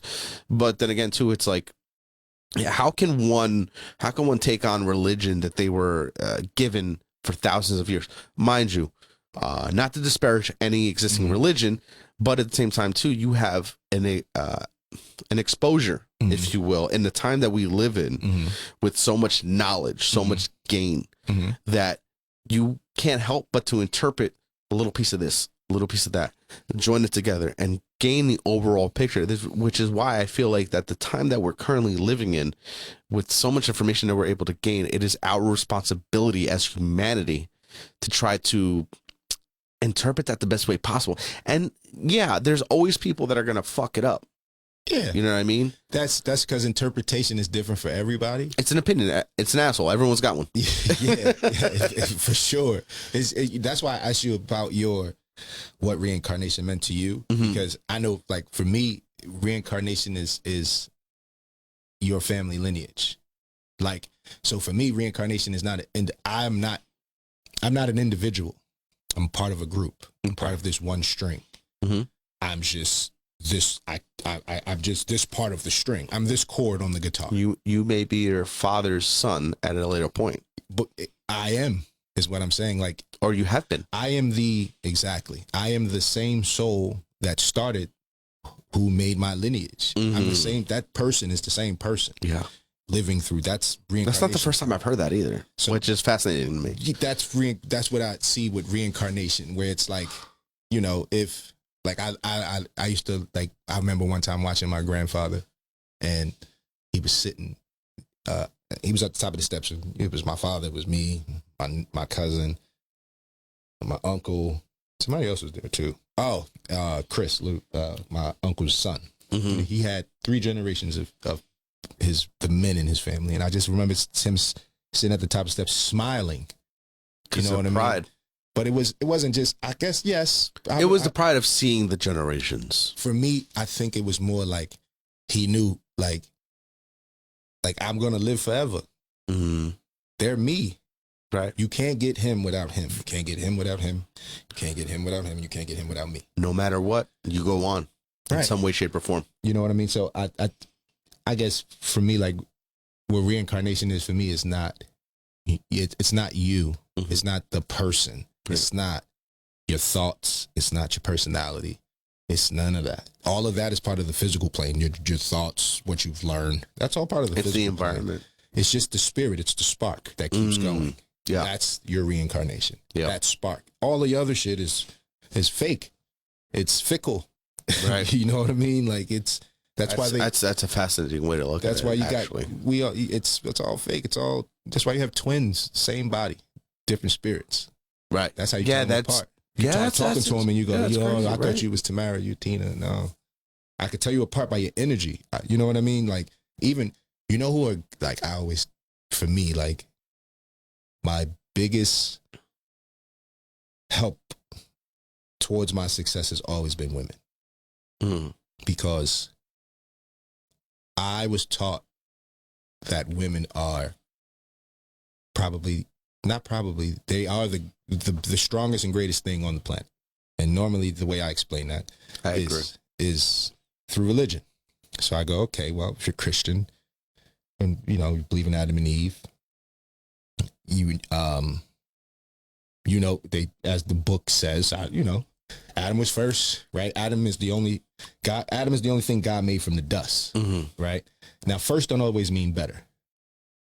We know that. Sometimes the first thing ain't always the best. No. That second thing learns from the first thing. There's the beta. You know, Right. So from the man, supposedly, God, he made woman to help the man. Mhm. Now, if somebody that loves you and wants to see you prosper, let's say your mom or your dad, that's your God, right? Mhm. Knows you have to carry this table. It's a heavy fucking table and you got a lot more tables to carry. And they're going to send you help. Are they going to send you someone weaker than you? No. It wouldn't make sense. Stronger. Right. Or as strong, Or as strong. but more likely stronger. Mm-hmm. So a woman is equipped with everything that you need.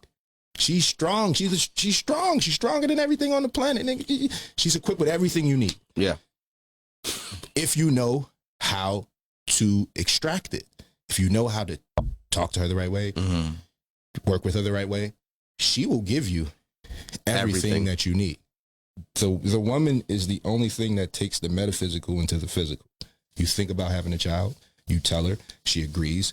She get her gives pregnant, life. and she gives you life. She gives you that child. Right. So she's the bridge between what She helps you nurture that child So- more than anybody. So if you just think, and if you think about it outside of just I'm not saying outside of a child, but like just in thought, like Right. a child is in the metaphysical before it's in the physical. It's your sperm, it's her egg, but it's a thought first. Mhm. You guys have to agree. You can come in here, but that doesn't mean anything. She Right. go make sure that doesn't happen.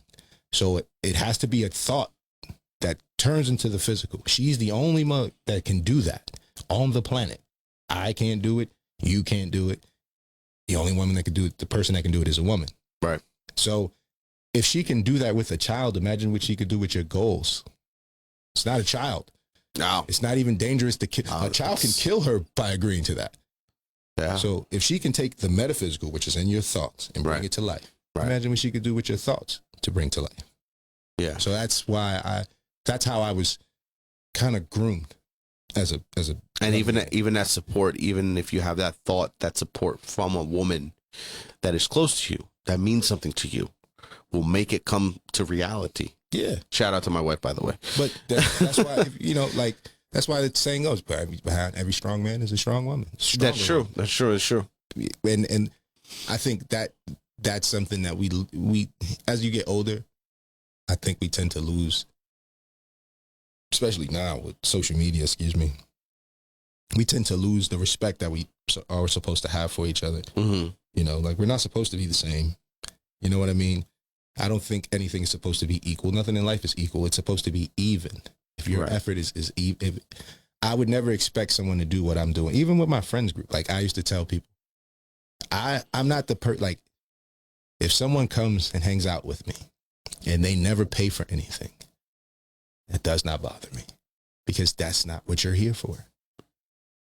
I'm looking for Again, even. that's noble, because If your some people won't effort- take that. Right. If you come around all the time, even when we're not having a good time, Mm-hmm. if you try to help me in times you Mike, can help me. I have a question. Yeah. Are we having a good time? Of course. That's the motto of the show. You know what I mean? But that's how I gauge people. Everyone has a position. Not everyone can afford to do that. If I'm lucky enough to afford to do that, then I do it.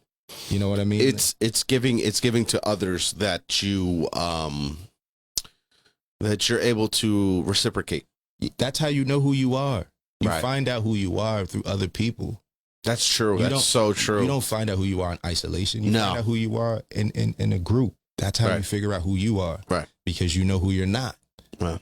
You know what I mean? And it's funny. It's funny you mention that because it's like I was mentioning to you earlier when we took the break. It's like you know, I don't want to lay this on you or anything like that, but I kind of already said it.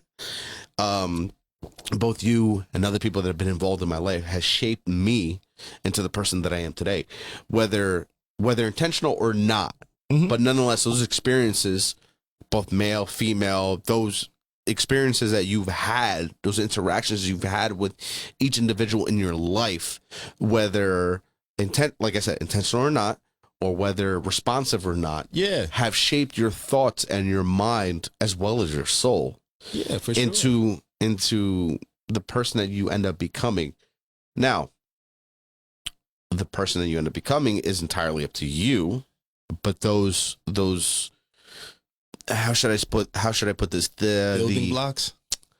Yeah. It's kind of like a foundation. Those pieces are there for you. It's a matter of how you mount them. Yeah, that's true. Because I know some people who have done some wild shit in their life, and it's like, you didn't have to do that. Like, amen to that one. Shout out to Joe. You know what I mean? Like, jumped out the window for what? Like, you know, but like you said, I think a lot of the times we get caught up in perception and living in, and not, and like people always tell you, like, live in the now, you know, don't live in the future, don't live in the past. And it's like, that's true. But it's hard for some people to do that. You know what I mean? And it's because it's not easy. They don't, especially because it's hard. A lot of people can't accept where they are in the pecking order. So they don't want to, circling back. Yeah. They don't want to think about now, because now I'm nobody. Right. But it's okay to be nobody. It's like I always say, you know, the pawn is one of the most strongest pieces on the board, because he could be anybody he wants. He just got to make it to the end of the board.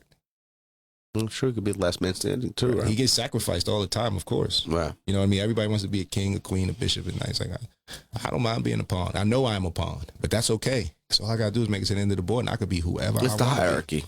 You know what I mean? I could be whoever I want to be. Once the pawn makes it to the end of the board, that piece can only move twice in its beginning, and then one space after that. Can only jump diagonally. Can only take diagonally. Can't jump over multiple pieces. You know, it's very simple. Like you said, the pecking order. But yeah, it's a matter how you know your place, right?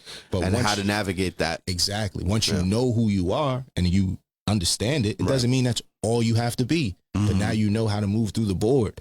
It's like, okay, all I gotta do is get to the other side, and I could be who I want to be. I could be a king. I can't be a king, but I could be a queen. I could be a bishop. I could be a knight. You could sure as hell try to be a king, right? Eventually, but you know. The king ain't always the best. No, not in the Japanese saying goes, "The nail that sticks out gets hammered." That's true. Yeah, that's true. But you know, I've never I guess that's why I never cared to I never been that type of person. Like, I've never said that about myself. Like, I'm a king, or I'm a this. You know, I never had that.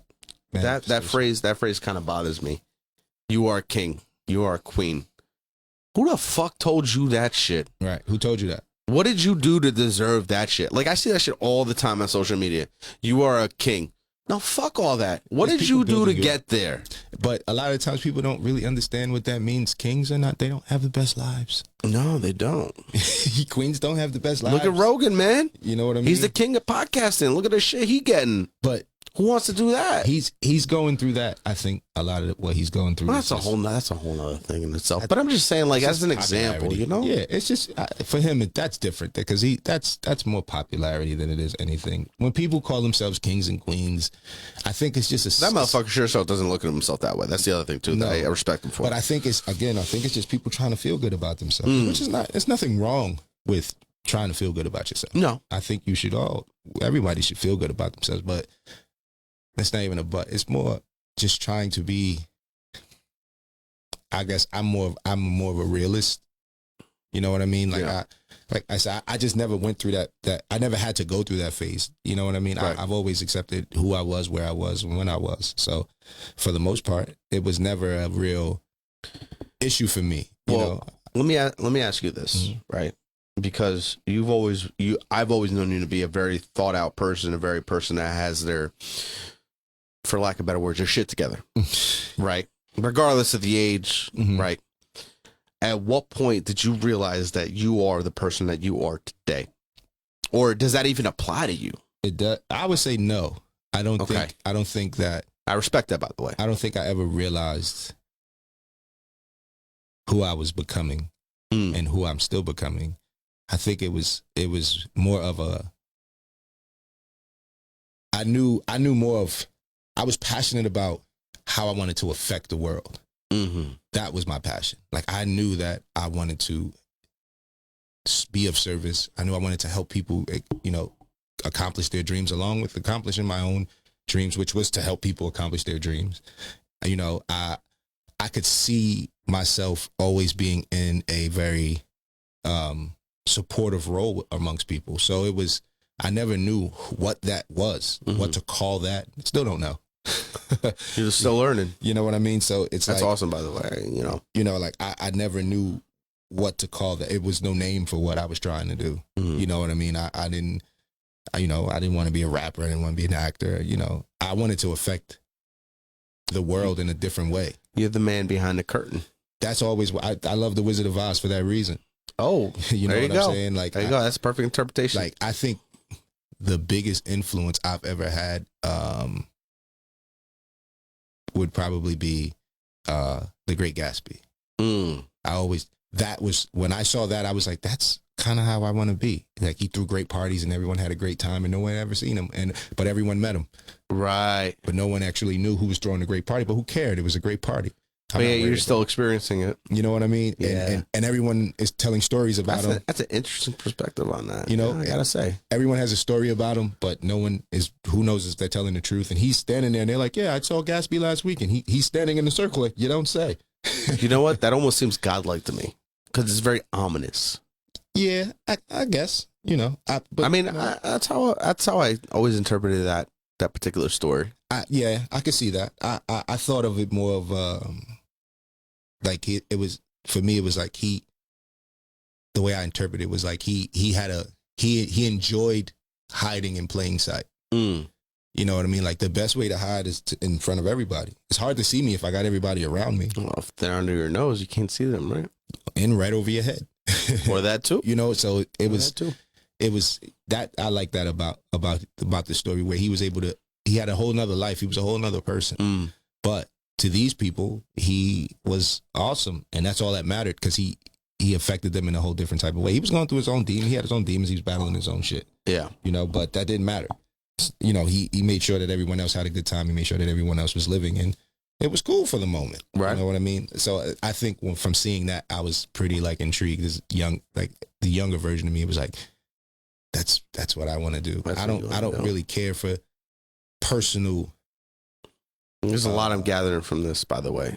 Yeah, I'm not a person that cares for personal fame, I guess is what I'm trying to say. Yeah. I like, there are some people that crave and desire that, you know what I mean? And I think that's what the TikTok culture and all that other shit has been. And I don't knock them. If that's what you want, that's, right. That's their own individual thought process. Like, if that's what you want, and be great at it. Listen, man, that's your own interpretation of it. But for me, I always just like you said, I like pulling it.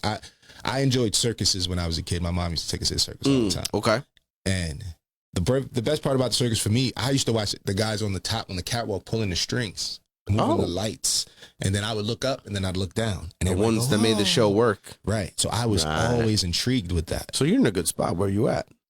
I control the lights. That's it. I like being on the catwalk. That's it. You know what I mean? So that's why, again, when just going back to the question of could you see yourself, or when did you see it? It was like I never did. It was enamored at the other things where it's like, I want to do that, but in life. You know what I mean? Because life is a service. And how do you figure that out? You know, eventually it presented itself to you, and you're like, "This is it." No, I told you. I ran from it. That's right. You did say you ran from it. I ran from it. I didn't even think I was good enough for it. I was like, this isn't gonna work. I talked myself out. I did the whole bathroom trick. Sat in the bathroom while Mississippi. Right. Yeah, they should have forgot about me by now. But eventually, it found you. Yeah, as soon as I came out the door, it was like, there you go. And I was like, so what would you call that? Destiny, perhaps? That's the genie giving me my wish. You know what I mean? You wish for this. Yeah. You know what I mean? He moved everything out the way. I didn't even get paid. Had I gotten paid, I wouldn't be sitting here with you. Mike, speaking of that, I gotta personally, on record, thank you for being here, because I know you're a very busy individual. And the fact that you are here sitting with me and spending the amount of time that you have, which is far more than the length of this episode, by double, for sure. But I do appreciate that, man. And you know what, man? I thank you. I really do.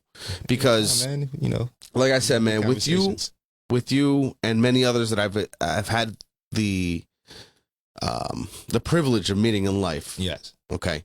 You guys have given me perspective, given me an opportunity, made me who I am today. And for that, I'm very, very thankful. And it's funny because I had mentioned this to you, and it's like, a lot of people know me a certain way. A lot of people know me a different way. And it's like, if you interpret me being different than what I am, than what you're seeing me, whether it's on the screen or whether it's through these speakers or whatever the case may be, just know, and it's funny, Mike made me come to the realization of this, and I struggled with this for a very long time in my life. It's not a matter of being fake. It's a matter of who you're in front of and how you're making that person feel comfortable in terms of speaking to. Yeah. And, man, different languages. Man, yes, different languages. And I appreciate that. And it's like I told you, it's like I had said before, I think, I speak 4 languages. Yeah. I speak English, Portuguese, Spanish, and Ebonics. Yes. The WIC gave me that much. By that, I mean Elizabeth, Eastwick, shout out. Yes. So, Mike, I don't want to hold you up any longer. No, it's almost 1 in the morning, brother. Yes. I gotta get going. I definitely got busy man. Like I said, I'm thankful for his time. I am thankful for his time. But yeah, we got to do this again. Yeah, no, for sure. I'll try to bring some. I want to try to make this. Listen, I want to try to make this thing grow. And it's like I explained to you. If I want anything coming out of this podcast, it's to share different life experiences, different perspectives, and giving people that maybe would have the opportunity, maybe wouldn't have the opportunity, have the experience to share their thoughts, their minds, their perspectives, as well as maybe speaking about the fun stuff like conspiracy theory, like history, like opinions. You know what I mean? Like that's the whole thing about this podcast. Like, it's awesome, man. I really enjoyed it. We can get to conspiracies on the next one. Oh, and I know you're full of them, and I know we're on the same level. Like me and Mike, we're on the same wavelength when it comes to that. Yeah. And I actually, to be quite honest with you, like the first couple of episodes, I maybe touched on that stuff, like at least until like midway through. But I was like, oh, it's too much conspiracy theory, bro. But it kind of worked itself out because it's like, I went through one progression, through another. Yeah. And it's like, and the thing that bothers me the most, right? Like I'm trying to close out, but I will share this with you. And, if you have something to say about this, I'm more than willing to listen to it. I get told by people in the know, quote unquote know, that, oh, you can't do a generalized podcast. It never work. It'll never succeed. You have to be in a niche. Now, granted, I know that you are in a particular niche when it comes to business. It's all the same thing, to be honest with you. Okay, granted. But at the same time, too, this is what I want to do. Yeah. You know what I mean? This is what I have a passion to do.